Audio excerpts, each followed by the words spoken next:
क्या अविद्यानामन्तस्तिमिरामिहिरद्वीपनगिरे।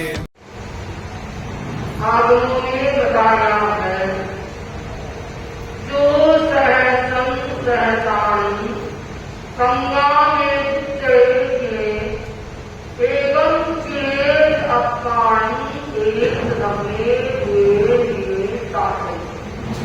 भगवान ने क्या कहा?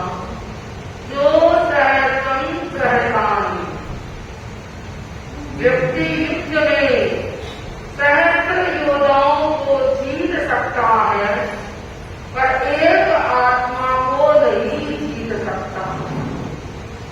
क्यों नहीं जीत सकता? कि उसके भीतर में राग देश की परत छाई हुई है, अहंकार की घंटी बजती है, इसलिए वे आत्मा को नहीं जीत सकता।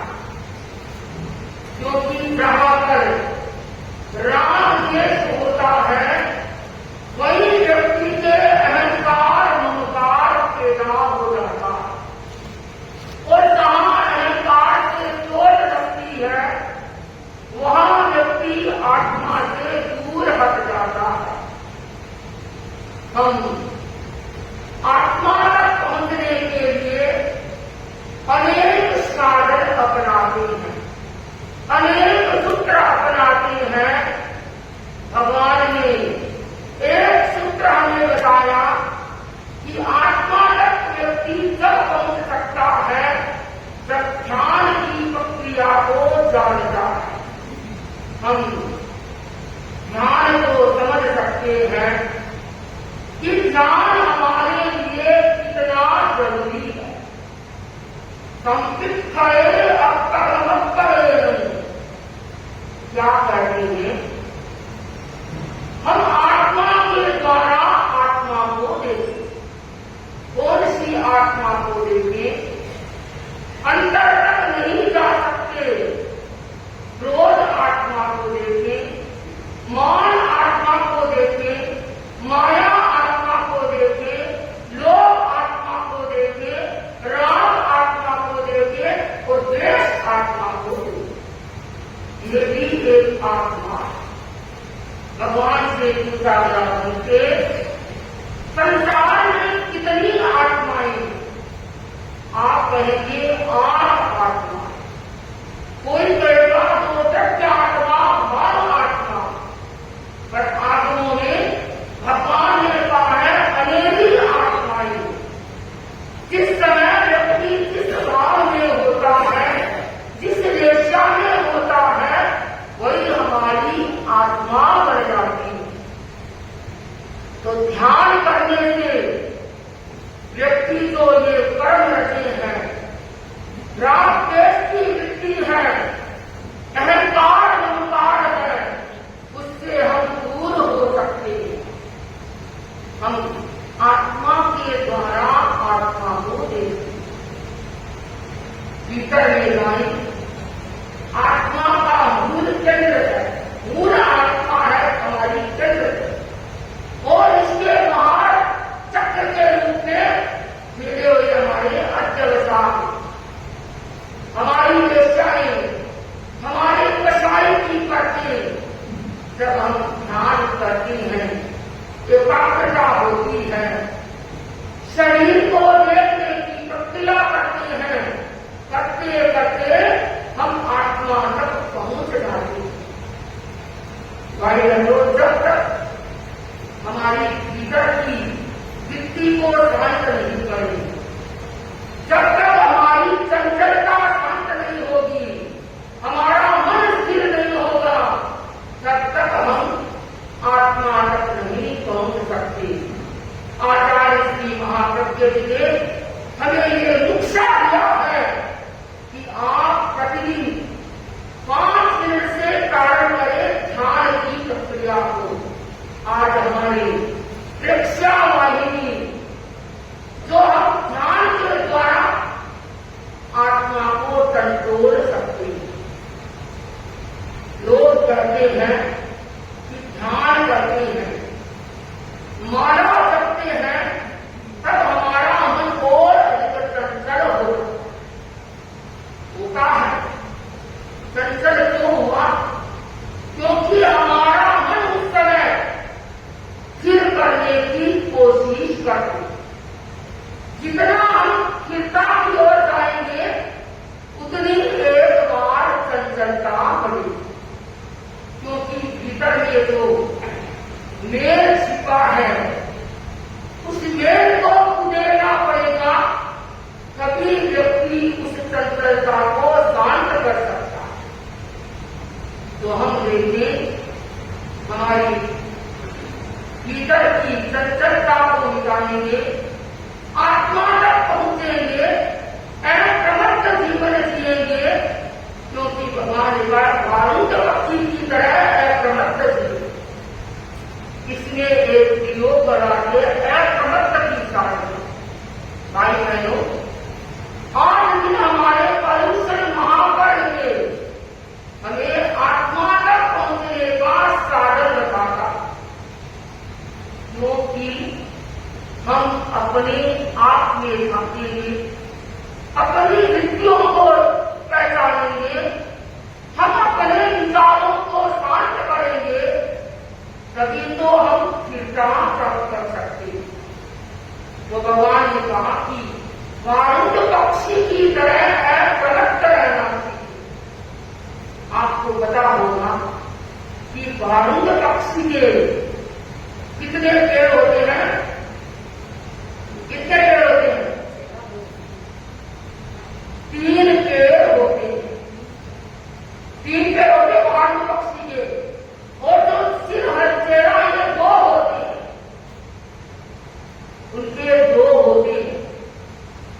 कहते हैं कि राग द्वेष के जब व्यक्ति बेड़ी में जाता है, पैरों में बेड़ी आती है, आप देखिए कोई 2 व्यक्ति झगड़ा करते हैं, उस झगड़े में ऐसी घटना घटित हो गई, उन्हें जेल में बंद कर दिया। अब दोनों ही एक दूसरे के विपरीत है, लेकिन विपरीत होते हुए भी एक होना पड़ेगा, नहीं तो आपकी जिंदगी में समस्या पैदा होगा। कैसे होगी? मान लो जेल में डाल दिया, चाहे घर में डाल दिया, दोनों के पैरों को मिला करके बेड़ी डाल दी। अगर मेरे खिलाफ नहीं करोगे तो काम नहीं चलेगा। अगर कोई कहेगा मैं खाना चाहता हूं, नहीं खाएंगे, ठीक है, अब खा तो लिया, सामने ने मना कर दिया, अब सामने वाले को लेकिन बाथरूम जाना पड़ेगा, तो दोनों को जाना पड़ेगा। चलो मैं नहीं जाता, क्या होगा? समस्या पैदा हो जाए। अगर दोनों में मेल मिलाप नहीं है तो समस्या पैदा हो गई, तो दोनों को साथ में करना पड़ेगा। ध्यान क्या सिखाता है? हम एक दूसरे के साथ लेकर करके अपनी समस्या का समाधान करते। मैं सोचती हूँ मुझे जरूरत नहीं किसी की, मैं बड़ी हूं, मेरे को करना वही है। कितने दिन चलेगा? नहीं चलेगा, थोड़े दिन नहीं चलेगा, आखिर आपको ही झुकना पड़ेगा, नीचे रहना पड़ेगा। भाई बहनों, ऐसी प्रेम नहीं, आंखों के सामने घटना ऐसी जाती है कि मैं जो कहता वही होगा। अरे भगवान ने कहा है, राजा महाराजा आ गए, उनकी भी नहीं चली। अपने कौन सी खेती मिली है, क्या चलाएंगे? यहां चलाएंगे, आगे जमरूद खड़े हैं, आगे सोच देकर के खड़े हैं कि तुमने कितनों को सुख दिया, कितनों को सुख दिया, और तुमने क्या किया? क्या जवाब देंगे? क्योंकि मैं तो अहंकार के चूल्हे में घुसती रही, मैंने सोचा मेरे से बड़ा संसार में है। क्या हुआ? वो धरती पर आ गया, धरती पर नहीं जमीन पे चला। तो भगवान ने कहा है हम इतना अहंकार मत करें, हम आत्मा के द्वारा आत्मा को देखते हैं कि मुझे क्या करना है। ये जीवन मिला है अहंकार के लिए नहीं, ममकार के लिए नहीं, ये अपने आप में आत्म शोधन के लिए मिला।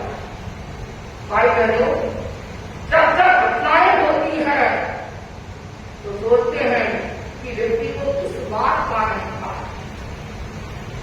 आप देखिए, बड़े बड़े ऋषि मुनियों ने अहंकार किया, क्रोध की अग्नि में जले, क्या हुआ? भस्म हो। दुर्वासा ऋषि जैसे मां ऋषि थे, जिनका नाम महान ऋषियों में आता है, पर ऐसा अहंकार की अग्नि जली, क्रोध की अग्नि जली, उन्होंने जीवन को भस्म कर दिया। हमें ये नहीं करना है। इसीलिए तो पहले साधना करनी पड़ती है कि हम इन सब से ऊपर उतर के अपनी साधना करें। सबसे पहले क्रोध को कम करें। क्यों करें क्रोध? क्रोध करने से क्या होगा? आत्मा तो दुष्ट बनेगी, शरीर में आदि व्याधि उपाधि पैदा हो जाएगी और व्यक्ति तनाव से ग्रस्त होता है। और जहां तनाव है वो व्यक्ति मेंटल से डिस्टर्ब हो जाए। ये पक्की बात है। जितना ज्यादा व्यक्ति के तनाव रहेगा, उतना व्यक्ति ज्यादा बीमारियों से गिरेगा और डिप्रेशन में चला जाएगा। आप देखिए, व्यक्ति थोड़ी सी परिस्थिति आती है, घबरा जाता है और सामने ऐसी बात होती है, टेंशन में हो जाता है, डिप्रेशन में चला जाता है और जाते जाते एक दिन ऐसी स्थिति आती है कि उसकी पागल जैसी स्थिति बन जाती। मैंने शायद आपको पहले बताया होगा, मैंने अपने आंखों से देखा। जब मैं समाज श्रेणी में थी, आज भी मुझे वो दृश्य याद आता है कि समय जी में उच्च प्रवर ने हमें जयपुर की यात्रा के लिए भेजा। हम जयपुर गए, वहां पर हमारा मेडिटेशन भी चलता था, योगा भी करते थे, व्याख्यान भी होता, सब कुछ कार्य करता। उस समय हमारे मन में आया कि जयपुर में सबसे बड़ा मेंटल हॉस्पिटल है, बड़े राजधानी है, मंदिर